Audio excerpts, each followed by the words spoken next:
Today I'm going to show you how to choose a lemon tree when you're going to buy one to grow in a pot. But I'm also going to show you how to fertilize it so that a year after transplanting it, we can start harvesting our lemons.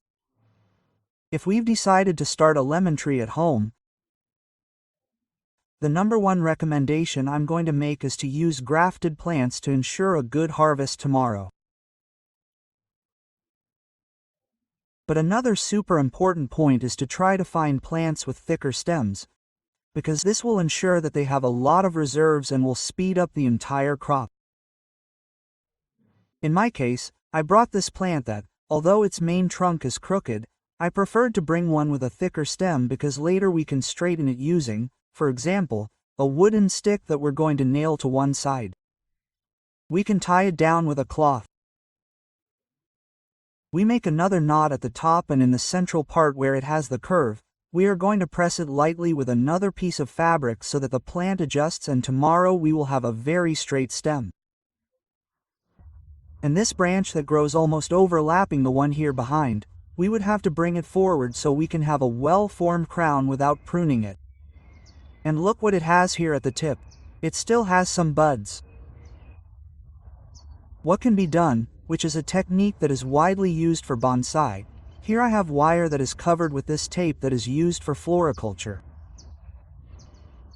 We create a lever on the stem, and then we are going to start wrapping it with approximately 45 grams angles.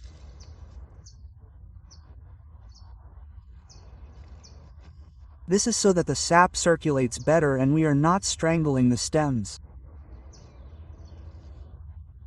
Whenever we do this method with the wire, we are always going to bend it, but at the same time we are going to twist it as we pass it all around the stem.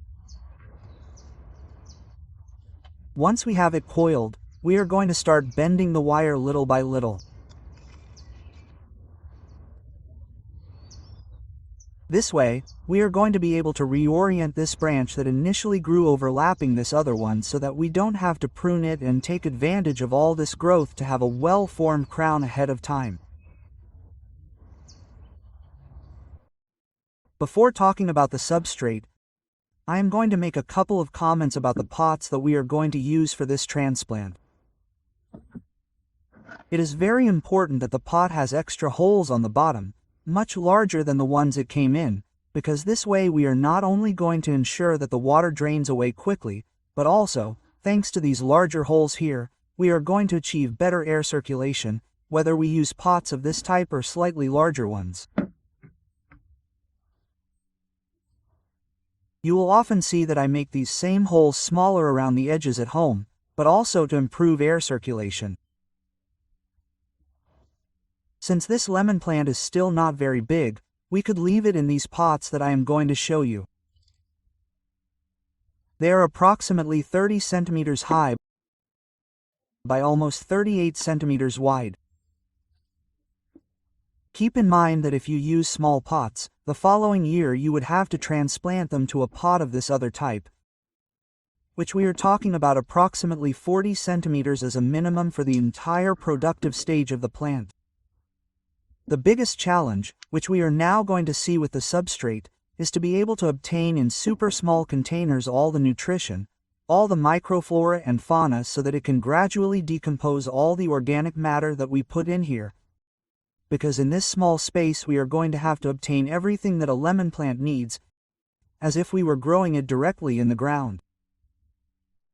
And to make a very nutritious substrate so that the lemon tree can grow strong, here at home I use 50% black soil, the most common, and we are going to add 40% compost.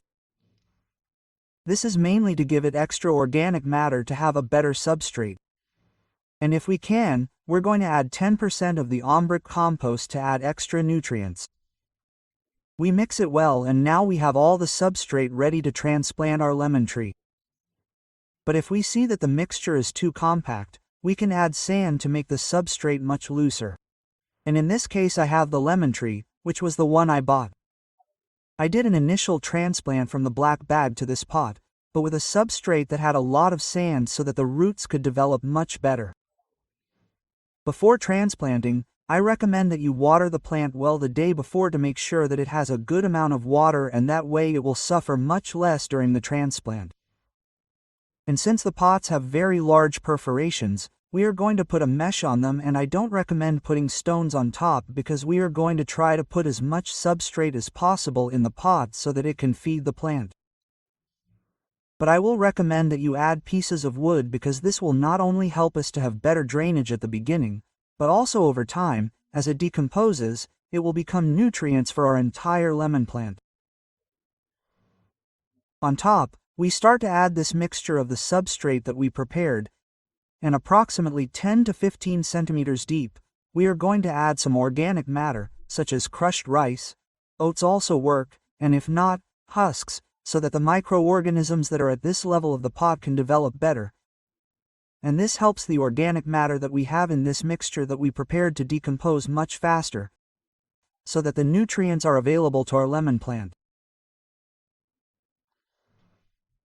We cover it with a new layer of substrate, and at this point we can add pieces of charcoal because this will help us to a certain extent to not only purify all this substrate, but it will also help us to structure it much more. We cover this entire layer of charcoal with substrate, and over here is the lemon tree that I transplanted for the first time into a slightly larger pot, mainly to move it to a substrate with more sand to stimulate the development of new roots. And in this case, it is important that before transplanting, the day before, we water the plant well to make sure that it has a good amount of water along the entire stem so that the plant does not suffer so much during this transplant. On the other hand, an important tip: if we see that the lemon tree grew well in the substrate in which it originally came from the market, I am going to recommend that you mix that substrate with the one we prepared, because it is very likely that there is a lot of microorganisms that will be associated with the plant, and this will make it continue to grow much better. And when transplanting, we are going to try to make the lower part of the main trunk as straight as possible, because later we can finish correcting all this curved part so that we have a very straight trunk. Once transplanted, we will leave it in a place that receives at least 6 to 8 hours of sunlight so that the plant can gather a lot of energy during the lemon production season. We will water it well so that the roots can train with the substrate. Approximately 1 month after transplanting, we will fertilize it for the first time. Although all of this can be done with inorganic fertilizers, I recommend making one that I use here at home based on lentils, rice, and ash. For both rice and lentils, I recommend that you process it a little bit to break the seed so that it degrades much faster and begins to release the nutrients. And the proportions: we are going to use 5 parts lentils, 3 parts rice, and 2 parts ash. We mix it well and store it in a jar until it is time to use it. We remove about 4 to 5 centimeters of all the soil, because it usually becomes very hard, and we are going to apply a thin layer to the entire surface. We cover it, and to activate it we are going to water it.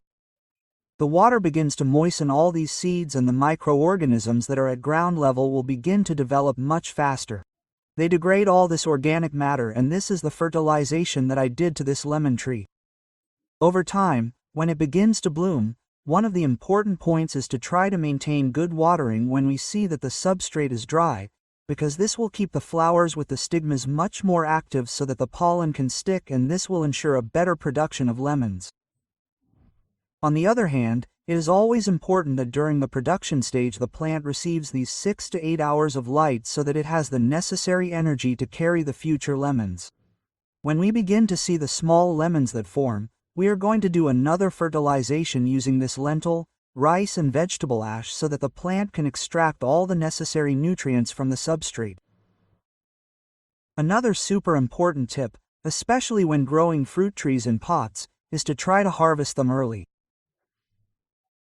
By this I mean that, in the case of lemons, it's best to harvest them before they finish turning completely yellow, because that way, when you harvest them, the plant won't continue to expend any more energy on the lemon and will be able to use it to produce new roots, branches, leaves, and flowers tomorrow. And, after harvesting, since the plant used a lot of energy to produce these lemons, I'm going to fertilize it again using this mixture of lentils, rice, and ashes, so that it decomposes over time, so that the plant can start the new production cycle with flowers and lemons tomorrow.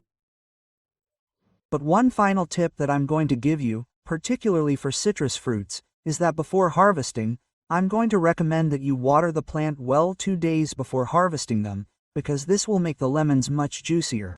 I send you a big greeting, and I hope you have a nice day. Bye.